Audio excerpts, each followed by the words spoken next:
তো যেটা আমরা গুনি যে বট গাছ, অশ্বত্থ গাছ এবং নিম গাছ, এই ৩টা হচ্ছে কিন্তু কার্বন ডাইঅক্সাইড শোষণের একেবারে উৎকৃষ্ট একটা গাছ। মানে ৩টা গাছ আরকি। এই ৩টা গাছের রোপণ কিন্তু অনেক কমে গিয়েছে। তো আমি এই গাছগুলা দেখছি, হ্যাঁ, এগুলো ডেফিনিটলি হেল্প করে। ডেফিনিটলি একটা বাড়ির মধ্যে আপনি খেয়াল করবেন যে একই বাড়ি আপনি দেখবেন একটা ফ্ল্যাট একই পাশে আছে, একই রকম রোদ পড়ছে। যে গাছের বাড়ির বারান্দাতে অন্তত ৪টা ৫টা গাছ আছে, সেখানে ঠান্ডা ফিল, সেই বাড়ি ঠান্ডা থাকবেই। এবং এটার একটা মানে কি বলে, অক্সিজেন সাপ্লাইতে শুধু না, জলও কিন্তু সাপ্লাই দেয়। সেই হিসেবে গাছ লাগানো তো ডেফিনেটলি উচিত। এবং আরেকটা জিনিস আমি সবাইকে বলবো যে ইনডোর প্ল্যান্ট বলে কিন্তু ওভাবে কিছু হয় না।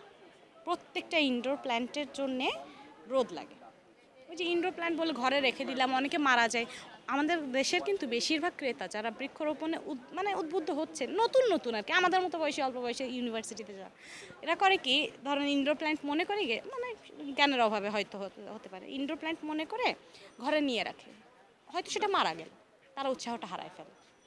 এই জন্য আমার মনে হয় প্রপারলি প্রত্যেকটা নার্সারিতে এই ইনস্ট্রাকশনগুলো দেওয়া উচিত, কীভাবে গাছ বাঁচাতে হবে। শুধু তো গাছ কিনলে হবে না, বাঁচাতে হবে। অনেক সময় আমরা এক্সট্রা ফার্টিলাইজার ইউজ করি, এক্সট্রা ফাঙ্গিসাইড, পেস্টিসাইড ইউজ করি, ওগুলা গাছের জন্য যে ক্ষতি করে এটা ওরা জানে না। তো এই সঠিক অ্যামাউন্টটা, সঠিক গাছ লাগানোর পদ্ধতিও কিন্তু অনেকে জানে না। এই জন্যে গাছ আমরা কিনছি, উপরে গিয়ে দেখা যাবে ২-৩ দিন বাদে সে গাছ নেতিয়ে পড়ছে। এটা তো হবে না।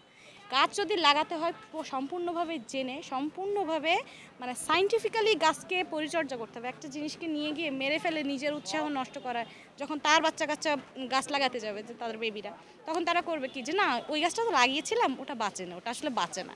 এ ধরনের ভুল। একটা গাছ যখন কিনবেন, সেটাকে প্রপারলি জানতে হবে যে এটাকে কিভাবে মেনটেন করতে হয়, কোথায় রাখতে হয়। ইভেন অনেকের আছে ধরেন পূর্ব উত্তর দিকটায় বাসা, পশ্চিমের রোদটা পড়ে হয়তো কোনোভাবে, তার বাড়িতে কিন্তু লং ডেজ যে গাছগুলো, ওগুলো হবে না। বুঝে শুনে লাগাতে হবে। যেমন চন্দ্রমল্লিকা, যে শীতকালে যেটা হয়, এটা হচ্ছে অনেক ছোট দিনের একটা গাছ। এই গাছটাতে রোদ খুবই কম লাগে। বিকালবেলায় কিছু কিছু ফুল ফোটে, যেমন হাসনাহেনা, এটার জন্য বিকালে রোদটা লাগবে। যাদের পশ্চিমে বারান্দা, তারা হাসনাহেনাটা লাগাতে পারবে। মধুমঞ্জরি লতা কিন্তু লাগাতে পারবে না, কারণ ওটা সকালবেলা ফোটে। এইভাবে ডিফারেন্সিয়েট করে, মানে হিসাব করে যদি গাছটা লাগানো হয়, ছাদের জন্য কিন্তু গাছ অনেক বেস্ট, ওটা আলাদা কথা।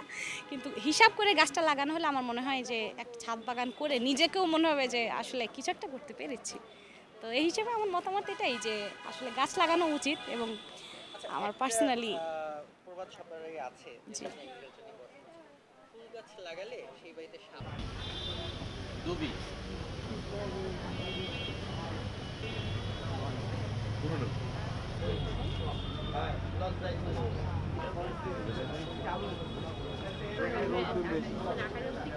এগুলো বেশি না, এগুলো মনে করে থাকে ৩ শট নাও আর এই লটকন